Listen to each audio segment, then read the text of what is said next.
Murakaze neza kuri AFRIMEDIALIVE. Turashimye rero kuko mufashe umwanya kugira ngo tubane namwe muri aka kanya. Tugiye gusubukura ikivi tutushije turi kumwe n'umutumirwa wacu mu Missionary wahamagawe n'Imana tangira mission kera. Bushize twari twarangije igice ca mbere, iki ni igice ca kabiri dutangiye. Kuri mikoro muri kumwe na Mwunguraga Emmanuel. Namusaba ko atangira yibwira umuntu utangiye ubunyine atarakurikiye igice ca mbere kugira ngo aze kubona aho afatira. Murakaza neza Missionary. Murakoze cyane. Nitwa Nkundabantu Simone Gahungu. Iyo niyo ziranishwe n'ababyeyi, ariko amazina azwi cyane muri mission. Uba ntangiye ibikorwa n'igihe ca Mubutu yigeze guhindura amazina y'ikizungu, nico gihe niswe Nkundabantu. Iyo niyo nabatishwemo. Ni nari ku byangombwa byanje ubu nyine. Ayo niyo mazina yanje. Abantu ya hano muri Kenya, ndi mu Missionary. Bagize imyaka karibu 20 hano muri Kenya. Ubu niho turi, dukorera. Murakoze cyane Missionary, mwamwumvise rero. Nagira ngo mbibutse ubushize twari mu kiganiro c'ubuhamya bwiwe, urugendo rurerure yatangije mu myaka yo hambere. Abantu benshi twari tutarabaho, na mission itaramenyerwa, kuvuga ngo abantu muri mission ari ibintu bigikomeye cyangwa se kubyumva. Benshi twakuze twumva ko yagiye muri mission, tumumenye tumubona dukuze. Twari tugeze aho yari yarangije urugendo rw'igihe yahamagawe aja MANIEMA, ahurira n'ibitandukanye, hakora ivugabutumwa, hakizwa benshi. Rero twagira ngo duhite duhera aho ngaho muri challenge yagiriye MANIEMA kugira ngo tubone kuja ahandi yakomereje ivugabutumwa. Rero watangira ubwira badukurikiye, ese MANIEMA byagenze gute, nibihe bibazo challenge mwagiye muhagirira cyane kugira ngo tuze kwimuka tuhava? Twari twavuze ko tuzahava tuja ILIKASI. Okay. Cyane mbere kirima yaho yari goye cyane. Ntabwo yari naho twandi wacu. Ni kirima yishushe cyane, izuba ryinshi. Ca kabiri ibiryo byaho twasanze ngaho byari bisa nibigoye, uko ubuzima bw'abantu baho nyine bari bahatuye byari bigoye kuvuga ngo twimenyereze ibiryo byaho, tunyamaswa two mu kirere. Iwacu cari kizira kuvuga umuntu yari inkima. Iwacu cyo gihe cari kizira, nta nawo bivuze ko umuntu yari inkima. Izo nizo zimwe twagiye duhura nazo cyane bitugora. Ikindi n'ubuzima bw'abakijijwe, uko cyane muri Islam iyo umuntu akijijwe abatandukanye n'ababyeyi cyane. Harabo twatunze mu nzu yacu, ntibyari byoroshe nabyo kuba ngo tunga abantu. Twatunze umusore umwe n'umukobwa birukanwe n'ababyeyi babo, ariko nyine Imana iradufasha tugezaho tubahuza, turabashingira.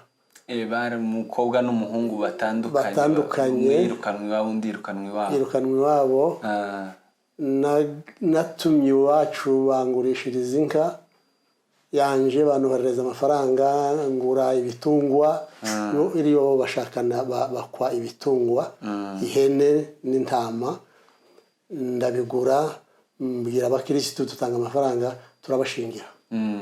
Tubakorera ubukwe bwiza cyane, kiba kintu ciza muri bo. Ubundi butumwa nabwo bwiza cyane bwatangaje n'ababyeyi biwe, bituma ndetse bamwe mu babyeyi biwe bakizwa. Bakuru uwo musore barakizwa kubera ko mwashingiye abana, kubera ibyo twakoze tutagombaga gukora. Byari nk'ibyabo kubona ukuntu twihaye iyo sharije yo kuvuga ngo dushingire uwo muhungu wabo. Birabatangaza cyane.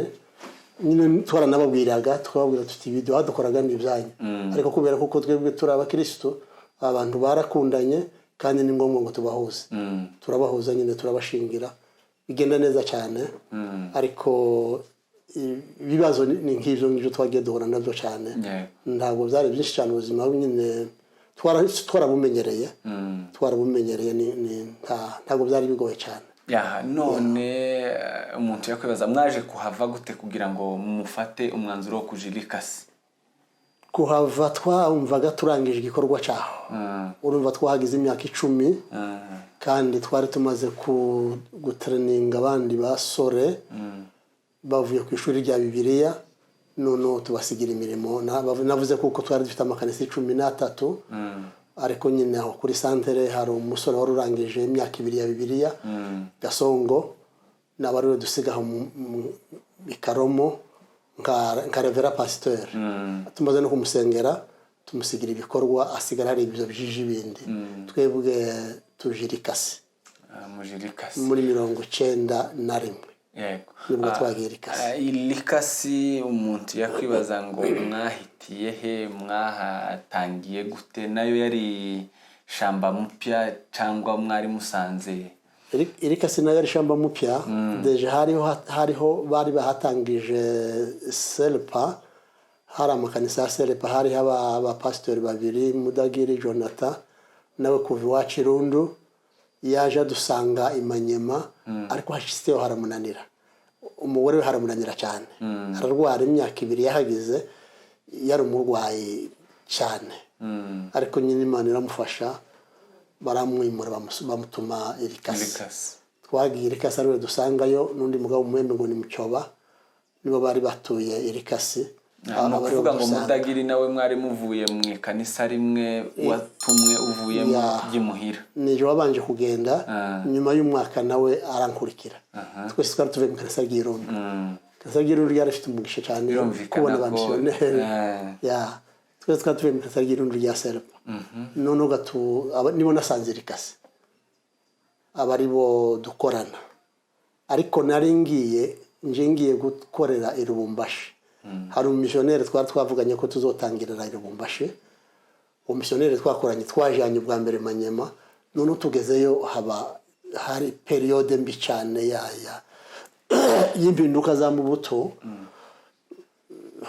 hari ibibazo by'abanyakasayi n'abaruba donc atinya kuza haba crise nishi Lubumbashi cyo gihe ni hamwe n'ILIKASI ni Lubumbashi niyo chef y'umuhana mukuru ILIKASI naho ni umuhana muto nyine wa Lubumbashi ariko twari dutuye ILIKASI ariko tukaja na Lubumbashi ko tufite n'andi makanisa nyine ariko nyine iyo periode yari periode igoye cyane nzamvuga ngo Imana yadutumye yo kuja kwiga twari mu ishuri ry'Amateso twahuye n'ibibazo bitangaje bikomeye byari birenze uko twatekerezaga watubwiramo uko byagenze kugira ngo abadukurikiye babashe kumva urwo rugendo? Habaye crise nyinshi cyane communication irakatika ya Bukavu no muri SHABA none nabo bacu nabo amakanisa bari bafite nayo bakaba badafite ubushobozi bwinshi cyane jewe nkabandi akanisa mfite amabanki cogende yakoraga neza udufaranga bohereje tuva i Bukavu boherereza bacu tugahekera kuri banki kuko hariho to bakombaga gukuramwo buri munsi hakabaho batonda umurongo umunsi wose ukira batagezweho noneho icyo gihe tugira haba inzara nyinshi cyane inzara itangaje ku buryo twazaga dushikishije igikoma tukarya nijoro n'abana twese igikoma mukararira igikoma byukuri bagashiramo umunyuje bikananira umunyu ubuvuga nta sukari yari ihari nta bushobozi bwo kugura isukari tukararira igikoma bwaje twase tukirira igikoma donc byari twari samaisha mabi nshobora kuvuga hari abantu Kristo bacu bavuye Manyema bazaga bacururiza ILIKASI ngo bahagere ngo basanga ahantu narindi kuko Manyema naru pasteur ufite inzu ibyumba 4 n'amashiga ndi revera pasteur ngo bashiki ngo basanga hondi mukashambure kamwe baraturika bararira abakristo waruyoboye abaturika nari nyuwe baraturika bararira baravuga bati twarakubwiye ngo yamarira abakristo bakuririye ntabwo yo guhesha amahoro wavuye hari igihe kitaraye tibifuzaga kubasiga ebo ntibifuzaga kumbasiga bararize cyane habaye induru umunsi habaye induru nishi cyane none bakavuga ngo Imana yampannye kubera ko nasize abakristo kandi umunsi narabasezerera ndababwira ngo uburevera mbusize hano ngiye ndi missionnaire ngiye gutangira kandi nkuko natangiye hano yego baratangara bati kumbi biri batubwiraga ko ari ukuri nyine niko byari bimeze noneho nyine birabatangaza barababara cyane ariko ubwo buzima twabubayemo bukomeye nahaririye inka zitanu nazaga ntuma hamaze igihe kingana iki umwaka n'amezi 10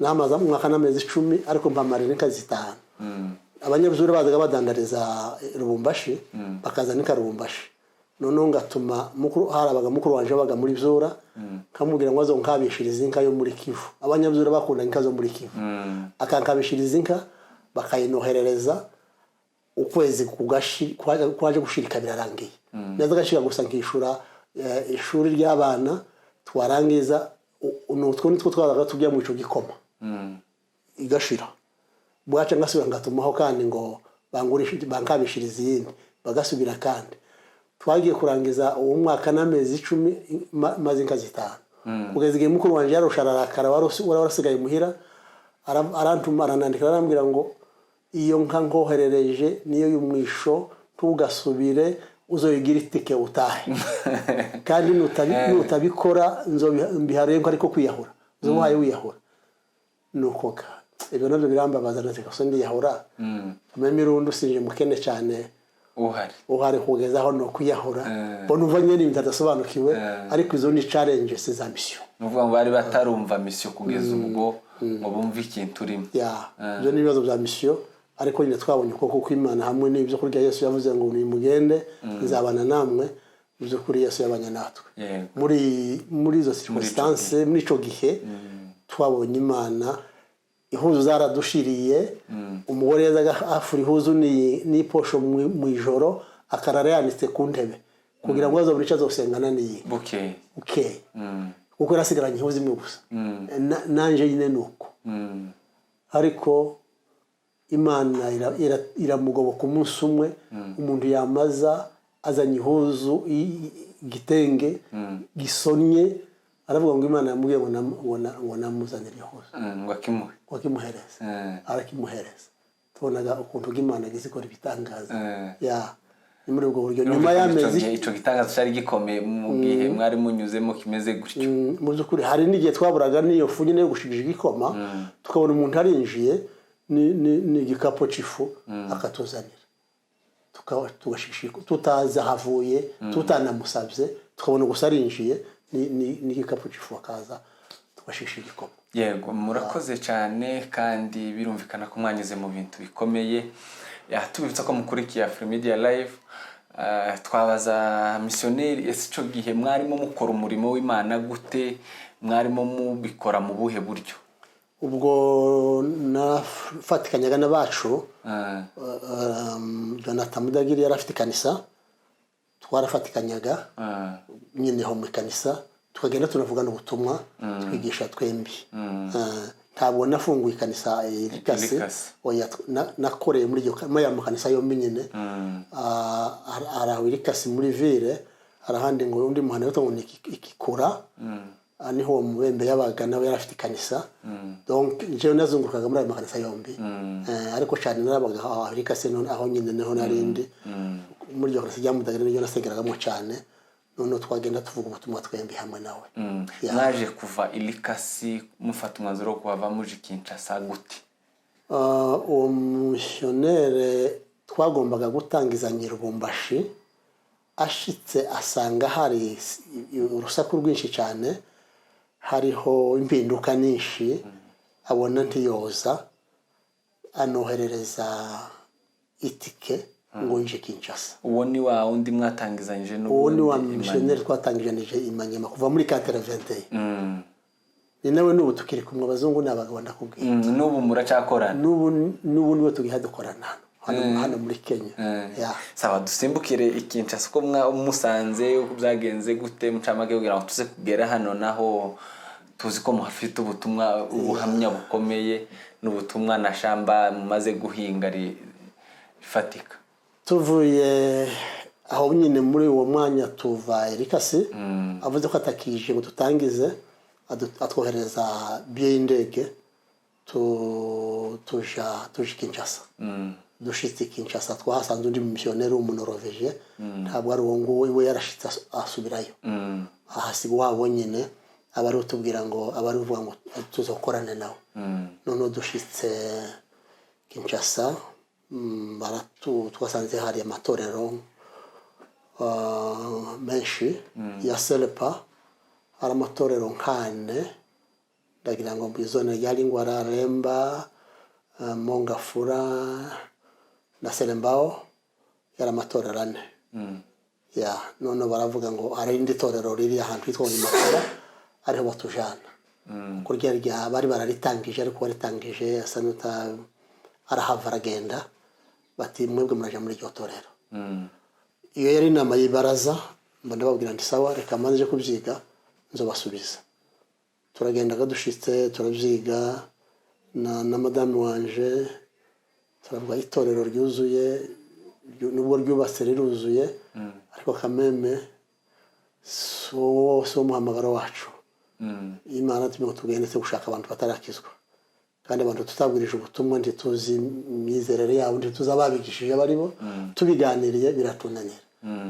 Dusubiyeyo mu nama ndababwira ngo tuje muri iryo torero ni muduhezi yacu zone dutangire kuko programme ya SHABA barafite programme yo kuvuga ngo amazone 28 ico gihe ya Kinshasa bazohashire ikanisa. Nerega ni muduhezi yacu zone. Abacu twabanaga ico gihe hariho marehemu Rumenera na undi mugabo w'abasegega ngo Kidogi nebo bara ba pastor. Ico gihe harakirwa umbuguza ni waruriyo Meshake twari n'abanye ni MANIEMA adusigaje Kinshasa. Ati wowe gutangira ikanisa hano biragoye cyane. Ugize bahatubonye ikanisa ryuzuye none uravuga ngo uje gutangira. Toya nanje nuba ngeneye gutangira. Ikanisa ryuzuye se nije waritangije. Yego. Bagerageza kuninginga banereka kuntu bigoye cyane gutangiza ikanisa muri capitale. Nawe antuka nanje byananiye kuja mu ikanisa ryuzuye. Bati sawa ngahoga. Ubwo turi mu nama missionary aravuga toya nimureke uko ashaka ariko tubikora. Ubwo akeneye gutangira turamutuma mu zone yiwe. Bantuma mu zone shasha yitwa Ngerengere. Aho niho twagiye gutangirira baduheza inzu iri mu gipango cayo. Hariho n'igiti cy'avoka muri ico gipango. Naho niho twatangiriye aho hanze muri ico giti cy'avoka. Ariryo kanisa. Yinga rya mbere twasengeye mu nzu na famille rya kabiri sohora intebe hanze muri ico giti abari dusengera n'abana bakaritiye abana ni beza cyane ubu deje abana banje gabukera baramaze kugira inshuti bamenyanye n'abandi barabinjiza aho ngaho mu gipango turasenganaho munsi y'igiti mukeye dutangira kugenda tuvuga ubutumwa sasa mu makaritiye dushakisha abandi uko ico byari kinatugoye kinese bavuga giringara gusa inkayumvugo bakoreshaga ni Gifaransa ariko cyane ringara ariko nyine ntabwo yari rigoye cyane. Nyuma y'amezi 3 twatangiye kuyigishamo. Uwo mezi 3 mwari mumaze kumenya iringara. Tumaze kurimenya kabisa tutangira kuyigishamo. Ni kuko aho niho twatangiriye tuhagira amezi 12 munsi y'ico giti bukeye uwo muzungu atugurira ikibanza ahantu hatari kure naho ngaho hanyuma arahubaka arakorotire amare hashira hema noneho abari tuzadusengera aho nyine muri ico kibanza cikanisa tugomba guhasengera umwaka ngushire arubaka aratwubakira kanisa rimaze kuzura ntuka abantu baraza ku bwinshi twazaga dukorana ama evangelisation twazaga dutumira nyine n'amatorero yacu ya SHABA ayo mwari musanzeyo bakaza tugakora evangelisation yo hanze crusade cyangwa kabaho dukora nyine porte par porte tugenda tuvuga ubutumwa ikanisa tubona abantu benshi twabonye abantu benshi twagiye kuva nyuma nyine intambara zibaye twari dufite abakristo begereje 500 ya ubwo mwaje kuhava muhe mwaka twahavuye mbere muri 1996 intambara nyine zakomeye cyane turahunga duhungira Brazzaville dushitse Brazzaville indege iratujana dushira mu Rwanda twahawe amezi abiri gusa mu Rwanda dusubira Bukavu ubwo ni ubwo deja hari muri 1997 igimba kimwe 1997 intambara irakomeje ya India Congo kugeza Kabila afashe Kinshasa Kabila amaze gufata Kinshasa dusubirayo musubira Kinshasa 1997 mu kwezi kwa karindwi 1997 mu kwezi kwa karindwi ya kwezi kwa karindwi nibwo twasubiye Kinshasa dusubira mu kanisa yacu ariko famille zisigara i Bukavu kuko nyine byari byizewe cyane famille zisigara i Bukavu dusubirayo ariko dusubira mu kanisa yacu dukize turakomeza cyo gihenje ndanateguza neza dusengera abakozi bandi ba pasiteri kuko nyine twari twizewe ko amahoro azakomeza ndasubira mpamara uwo mwaka kandi 1997 irashira 1998 intambara kandi yaje kuba kandi mu kwezi k'umunani 1998 nibwo intambara kandi yatangiye ya kabiri ya Congo ndasubira kandi ndahunga ariko cyo gihe abacu bo twabanagayo bombi b'abanyamurenge bari mu Rumenera na Kidogi mu kwezi kw'icenda 1997 tuje ku mukutano wa Ebenezer mu Minembwe ngo dushike i Bukavu bagenda mbere yanje nje nsigara inyuma ndagenda mu ndege ya nyuma iyo ndege nanje nabanje kurira ko twageze ku kibuga kikavumu duhaye dutanguranwa kwinjira ngo ninjire barasubira baranurura ngo ninje ndapimisha koshi yanje sigara hasi mbaye nivungira ndakaye cagiye nururuse undi arinjira ifasi birashize baragenda washiga bacu barapfa nuko bo bayigwamo burokotse iyo mpanuka bayigwamo bombi yenda kukanye niyo mpanuka sinaba nkinagiye kuri uwo mukutanuka mutangira ibiryo inaho ngaho Bukavu kirengo kirangire ngo mu kwezi kw'icumi subira Kinshasa jenyine none ndasubiraga ndahaba ubwo ni 1997 mu kwezi kw'icumi subira Kinshasa namanguma yo kugeza 1998 kugeza mu kwezi k'umunani kandi ncuke kandi ntambara yatangiye donc ndasubiraga kandi ndahunga nafutse hato nanje nahavuye mu gitondo ciposho ku minsi umwe kwezi k'umunani waje kuba ni mugoroba intambara iratangira ya ndasubiraga i Bukavu nubwo naherutse Kinshasa sinasubiye gusubirayo ariko deja umurimo wari uhari cyane twarubatse itorero ryiza cyane musiga musezeye abo bakristo deja nari twarasengeye n'umupasiteri ahari ibasigaye bakomeza kugeza n'ubu ngubu amatorero arakomeje ya murakoze cyane abakurikiye AFRIMEDIA live nabibutsa ko turi kuganira na Missionary wagiye aho hose mwarangije kumva mu bikorwa bitandukanye by'ivuga butumwa uyu munsi turi Nairobi mbese tugiye gutangira igice cyo kuza urugendo rwo kuza Nairobi n'uburyo umurimo watangiye hano muri Kenya na baza uburyo mwaje kuvayo gute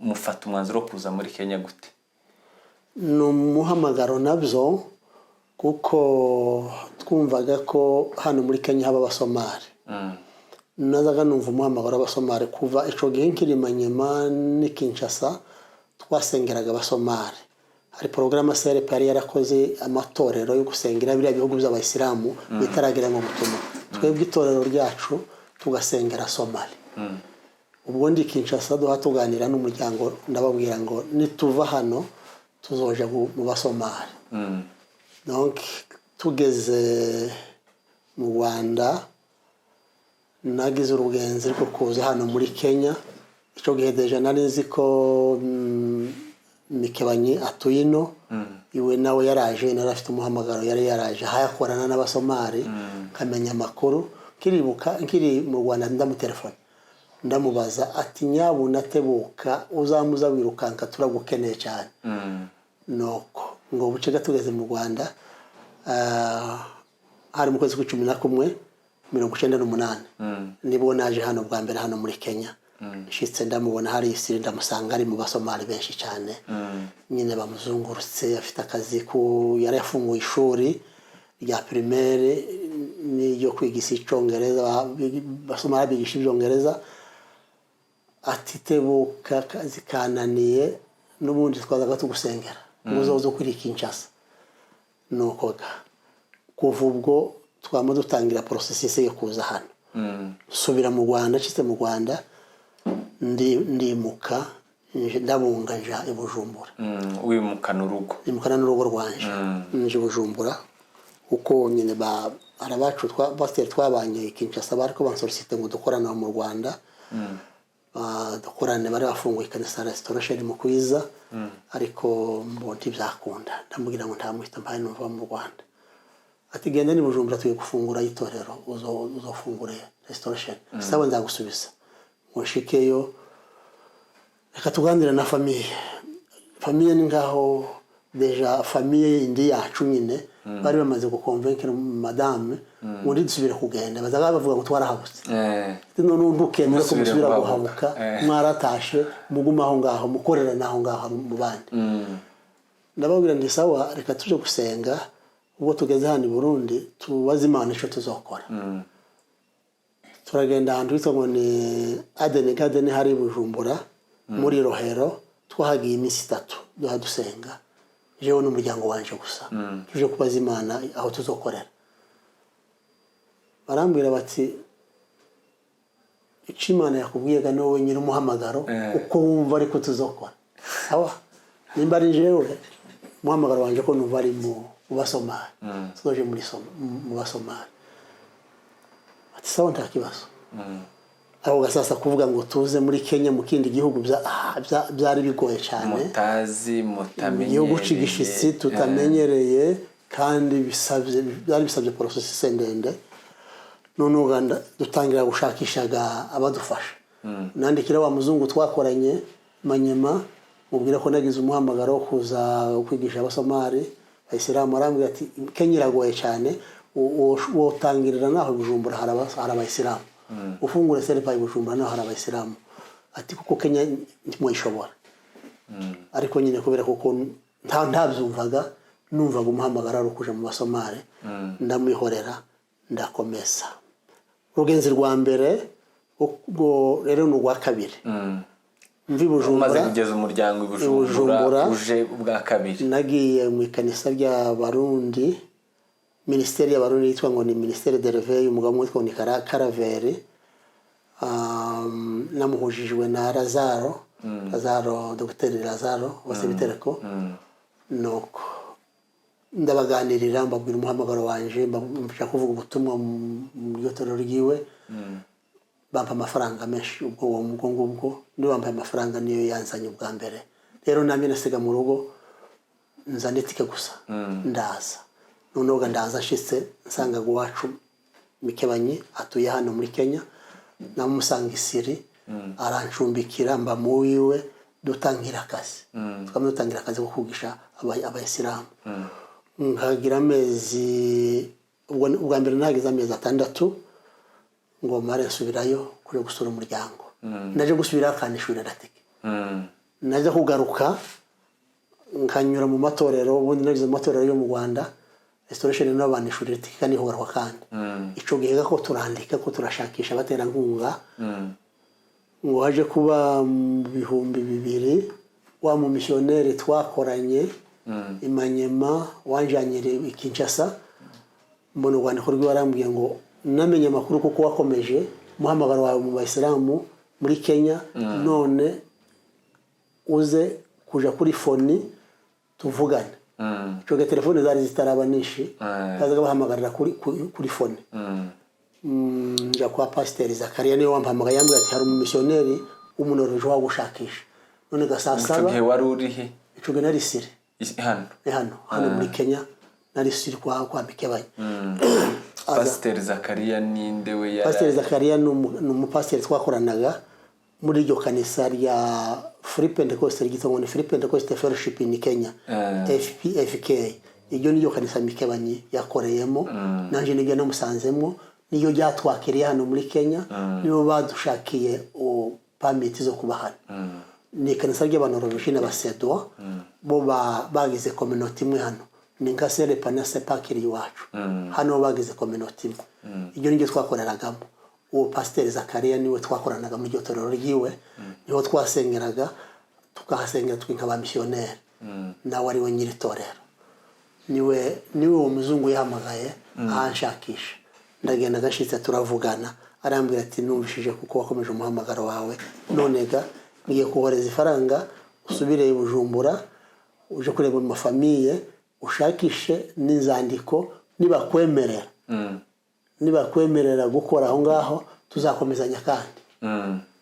Nokoka ndavuga ndi Imana ishimwe irashubije. Twamaga tutangira gushaka inzandiko kaza hano muri leta ya hano, nabyo nyine byari byoroshe, bakabanza bakadutuma recommendation iwacu, ushaka ama recommendation mu itorero ry'iwacu, tugesere panayo bari bayihagarariye, nabyo byari byoroshe n'icage cya siyasa kugira ngo tone recommendation nabyo nishuye nazo ngurusi bukavuga ingenzi nga zitatu kugira ngo muri bakabanza bakantumira irundu kuja gushaka waniho kwa murundanyi pastor wanje, ariko nyine bigeze aho kuko Imana yo akingwe ndabuzo kinga. Ibyo byari bipingamizi by'umuhamagara.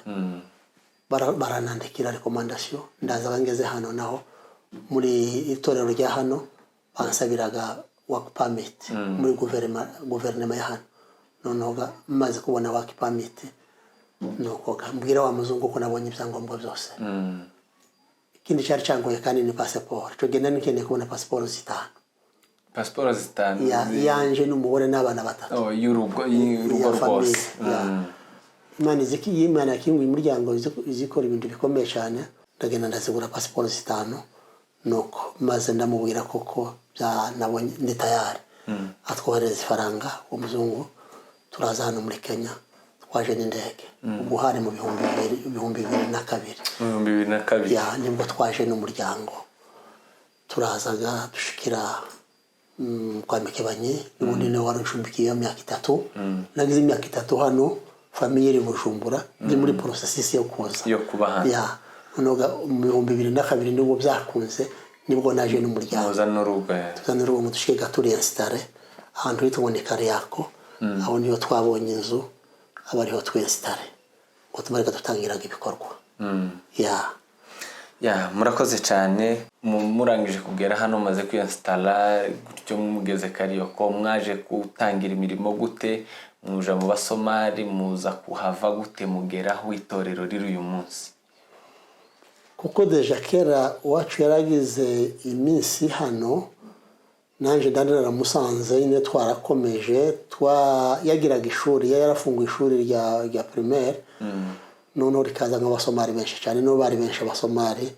Noneho tukamenyana nabo aho ngaho ku ishuri, tushaka inshuti, tugira inshuti nyinshi z'abasomali. Hari umuzungu waraduhaye ibitabo zo mu mvugo yabo y'abasomali, nagira akazi ko kugenda mbitanga. Kagenda tubaheza ibitabo byo mu mvugo yabo, bakagira curiosity yo kubisoma. Donc kabe ningo tumaze kumenyerana cyane, tukaganira waze kamuganiriza kamubwiriza ubutumwa. Noneho naho ngaho ku ishuri nyine bene abangabo baje mu bana babo ko bari bazimikebanye cyane, kadirateri w'ikigo cy'abana babo bakamwubaha cyane. Noneho tukababwiriza batangira gukizwa, bakaza aho ngaho muri iryo kanisa, abakijijwe pastor akababatiza. Zakaria niwe wari pastor urusengero twabazana babatiza, ariko nyine haba challenges nyinshi nabyo, ibibazo byinshi kuko hari aho ni mu quartier yabo nabo bahura n'ibibazo byinshi cyane. Ariko byaje kumenyekana bamaze kuba benshi, dusigaye dusenga, basigaye basengana ku manywa, bakaza umunsi w'iyinga. Noneho bakababona bene bakabona ko bagiye ku rusengero gusenga, bakabategera ku irembo nko kuri gate hariya ku muryango basohotse bagatangira kubakubita bakabakubita kugeza igihe byateye ubwoba ndetse ni kanisa iryo kanisa nyine batangira kugira ubwoba ati abantu bazotuzanira ibibazo tuba dutwikira kanisa ryacu twahagize imyaka kuva mu bihu ico gihe kuva mu 2000 kugeza mu 2009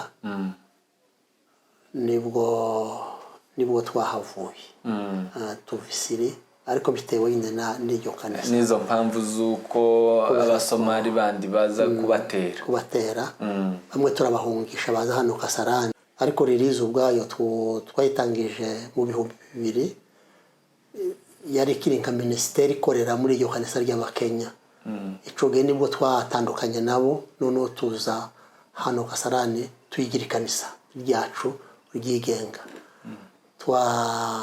kuko twangaga ko nyine hariho twabonaga ko bafite nk'ubwoba kubera abayisilamu bari basigaye amenase urusengero rwabo turavuga reka tuhave ndetse twari tunahuje n'umuhamagaro nyine twabonaga ko tubahaye sharije badashoboye tuza hano Kasarani tunoga turafungura ririze turakomeza intego yayo kwari kugira ngo twenyine tukore mu buryo umuhamagaro wacu umeze tudafite conflict n'abandi bantu wamishyiko ku muhamagaro wacu intego yaririze no kugeza ubutumwa aho butaragera ku bantu batarakizwa twese hano Kasarani arabasomali twari turi kumwe nabo none na bene wacu n'impunzi batangira kumakuza ku bwinshi dufungura kanisa hano Kasarani no twatangije bukeye dutangira gufungura yandi mu bindi mundi mihana fungura irindi gidurayi umugabo umusore twabana aho ni Robert yari umunjiriste mu sengero wacu aragenda aje gufungura gidurayi ubukeye ndaje gufungura Rongayi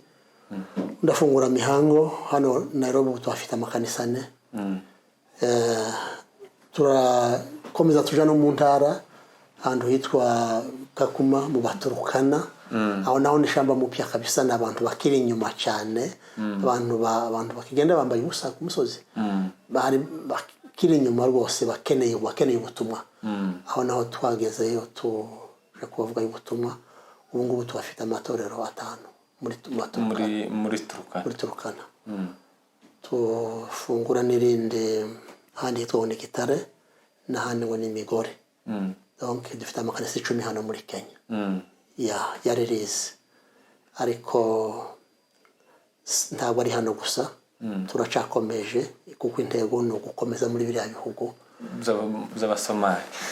z'abasomali bitaragira ngo ubutumwa niyo ntego yaririze cyane twafunguye n'ayandi hanze abapastori nyine bacu bagiye hanze uwabaga Mihango yageze Canada afungura itorero wabaga Giturayi nayo ngwagereyo Canada narafungura irindi donc muri Amerika naho dufite irindi ariko intego yayo matorero ko turashaka imbaraga zo kutujana muri Horn of Africa zihurize hamwe kugira ngo ari bo baba abone bazotuma ba missionnaire ayo matorero nayo gutuma ba missionnaire ubu nyine dukeneye ba missionnaire bafite umwito umuhamagaro babasore mu byukuri turabakeneye kandi bafite ubushobozi nyine bari kompeta kugira ngo tuba muri biriya bihugu ico niyo ntego nico dushaka ndakinde iyo niyo ntego yaririze tuzi ko hari igihe mwageze no muri Somalia sinzi ko mwari kuvuga ubutumwa ariko mwahasanze hameze nimba se hari igikorwa gihari kugeza ubu nyine bimeze gute muri Somalia ico gihe bakoraga mikebanye yakoreragayo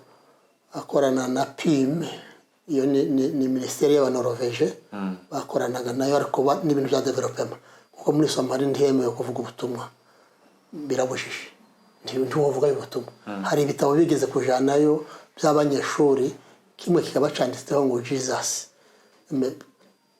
ishuri ryose ryanye riba alert kubera iryo zina gusa ngo Jesus barashakije ibitabo byose ico gitabo amabagitwika amabwira bati ibingi bintu tubishaka ntimugasubira kuzana bene ibi bintu ntibyemewe kuvuga ubutumwa muri Somalia kuko idini ryabo igihugu cyabo constitution yabo ishingiye kuri Islam nta rindi dini rigomba kuja muri Somalia usibye Islam gusa yonyine ariko n'uwo vuga ubutumwa ni mu ibanga twagiyeyo nyine tukaganira n'abantu mu ibanga hariya habaye abanyetiyopiya abakristo ariko nabo mu ibanga twagize ibyo amayinga abiri duhaye dusenga turi mu cyumba gusa duhaye dusenga uwo mugabo twari tumushikira tubwira ati Pentecost ndabizi igiye mwuzuye umwuka muzamwamiza muzo musenga kwijwi ryo hasi umwetiyopiya ya ati uyu voisin wanyu ndakumvuka mu haye musenga sino babagirira nabi ya uko niko hameze muri Somalia ariko tukizera ko hari ama province muri Ethiopia na Djibouti y'abasomali gusa nyine kuko ibyo bihugu byo biremewe kuvuga ubutumwa tugatekereza ngo niho twotangirira muri Ethiopia na Djibouti ni ibihugu birimo abakristo kandi byemewe kuvuga ubutumwa birimo n'abayisilamu benshi izo province bayimvuga province imwe yitwa Nkundabantu irimo abasomali benshi b'Imana abona n'abayisilamu iyo province yose ni nk'abayisilamu gusa ya ariko muri ico gihugu ubutumwa buremewe kuvugwamo tugatekereza ngo niho tuzotangirira muri ibyo bihugu turebe ukuntu twaba no kuvuga ngo ni umushinga mufite ubu ngubu muri kuja gukamirisha cyane iyo niyo ntego yarereze mu byukuri yo kujana ubutumwa butaragera twayikuye no kuri ya jambo ryanditse muri Luka imisoro ya 4:18 ariya Yesu yavuze ngo bansize amavuta kugira ngo mbohore imbohe ya donc iririze no kubohoza bari abantu bagifunzwe na satani bakiri mu batabwa satani Yesu akeneye ko babohoka nabo bamenya agakiza ya hari abasore benshi uyu munsi bafite izo bagezeho babikuye kuko mwabafashije hano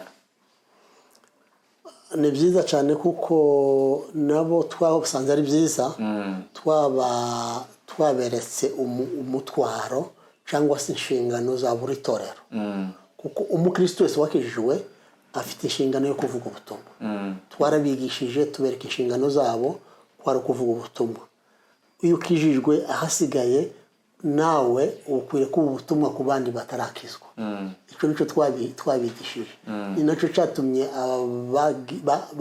bagiye bashika bagafungura amatorero yaririze kuko barashaka ko nyine nico bumvishije kuko umutwaro wabo ari gukomeza kuvuga ubutumwa barashaka ko ubutumwa bukomeza bukagenda kandi ico twovuga kuri bo nabagiye ntibakibagirwe ngo bashike basamare mu yandi matorero oye bazokomeze bumve bazokomeze wa rya jambo bumvise twababwiye inshingano zabo bakomeze bajana ubutumwa kandi kujana ubutumwa harimo inzira zitandukanye zo kujana ubutumwa ntabwo ari ukugenda gusa harabagenda n'abatuma ya dukeneye amatorero yo gutuma dukeneye abagenda dukeneye n'abatuma mu gihe bari hariya hanze mu by'ukuri bafite imbaraga zo gutuma bafite imbaraga zo gutuma nubwo atobagiye arashobora gushigikira missionary bagiye kuvuga ubutumwa uko babajanye ico nico tubifuriza ko bokomeza uwo mutwaro